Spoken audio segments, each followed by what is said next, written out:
University road police સ્ટેશનમાં મેં લેખિત ફરિયાદ રજૂ કરી હતી અને આ જે કાંઈ અર્વાચીન રાસોત્સવ થાય છે તેમાં 15 શરતોને આધીન પોલીસ કમિશનર મંજૂરી આપે છે. એમાં 6 નંબરના કલમમાં સ્પષ્ટ ઉલ્લેખ છે કે કોઈ પણ અભદ્ર પ્રકારના ગીતો વગાડવાના નથી, રાસ લેવાના નથી, ડિસ્કો ડાન્સ કરવાના નથી અને નવરાત્રીનું પર્વ માતાજીની આરાધના માટેનું પરંપરાગત આદિકાળથી ચાલ્યું આવ્યું છે. તો એ રીતે જ રાસોત્સવ રમાડવાના હોય છે. તો આ જે કાંઈ ઘટના બની છે એને અનુલક્ષીને મેં ફરિયાદ કરી હતી અને પોલીસે તપાસ પણ કરી છે. ગઈકાલે આયોજકોએ એવી બાંહેધરી આપી છે કે અમે આ પછી આવું કૃત્ય નહીં કરીએ.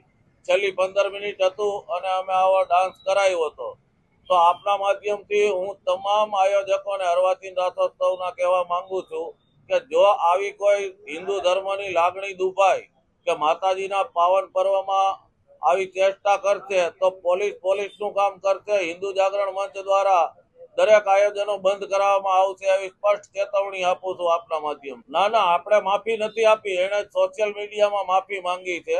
એ પોલીસની વિષય છે. આપણે અરજી આપી, ફરિયાદ કરી દીધી છે.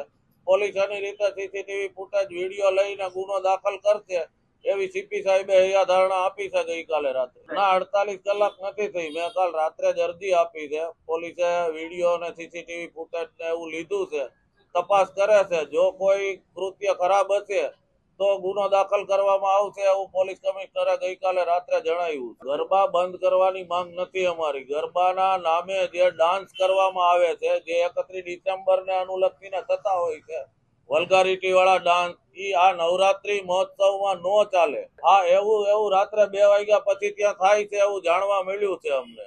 તો એની માટે પણ પોલીસે સીસીટીવી ફૂટેજ લેવાની કાર્યવાહી કરી છે કે ત્યાં રેન ડાન્સ કરાવવામાં આવે છે સ્વિમિંગ પુલમાં રાત્રે 2 વાગ્યા પછી.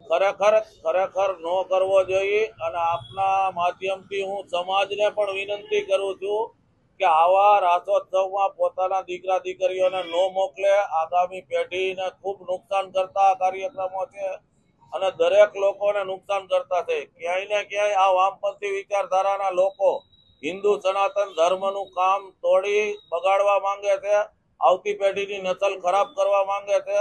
તો સમાજના લોકોએ પણ સમજવું જોઈએ. આયોજક કોઈ પણ આયોજન કરે તો આપણે આપણા દીકરી દીકરાને મોકલીએ છીએ તો એક વખત ચેક કરવું જોઈએ કે શેનું આયોજન છે, ત્યાં શું કરાવવામાં આવે છે. અમે ક્યાંય ચેકિંગમાં નથી ગયા. અમારી ફરજમાં આવતું નથી ચેકિંગમાં જવું. પોલીસનું કામ છે.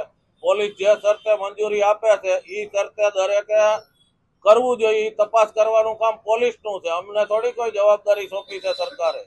પણ અમારા ધ્યાન ઉપર જ્યાં આવશે કે અર્વાચીન રાસોત્સવના નામે વલ્ગારિટી ચાલે છે તો ત્યાં અમે બંધ કરાવવા સુધીના પણ પગલા લેશું જો પોલીસ નહીં લે તો. અમે તો આવા રાસોત્સવમાં જાતા નથી કે અમારું પરિવાર પણ નથી જાતું, એટલે ખ્યાલ નથી અમને. પણ જે પ્રમ દિવસે વિડીયો વાયરલ થયો એના અનુલક્ષીને અમારા ધ્યાન ઉપર આવ્યું એટલે અમે ગઈકાલે ફરિયાદ દાખલ કરેલી છે. પણ હવે કોઈ રાસોત્સવમાં આવું થશે તો અમારી ટીમ સતર્ક છે.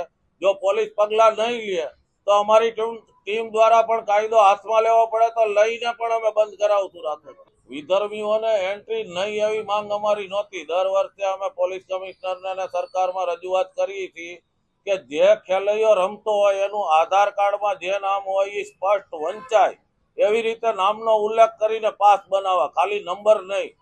તો સાથે રમતી દીકરીને ખબર પડે કે આ અબ્દુલ રમે છે કે અમિત રમે છે. અમારી વર્ષોથી એવી જ માંગણી છે. રમવા કોઈ પણ આવે એની અમે વિરોધ નથી. અમને તિલક કરવાની અમે કઈ વાત કરી નથી. તો સૌની પરંપરા અનુસાર જે કોઈને કરવું હોય એ કરે છે. સૌની માન્યતા અને ધાર્મિક લાગણી હોય છે.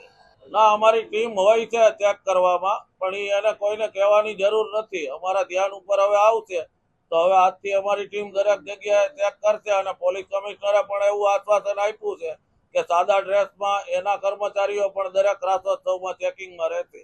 સાંજ સમાચાર ફેસબુક પેજને લાઇક કરો, વિડીયો શેર કરો અને વધુ વિગતવાર સમાચાર માટે sanssamachar.net વિઝિટ કરો.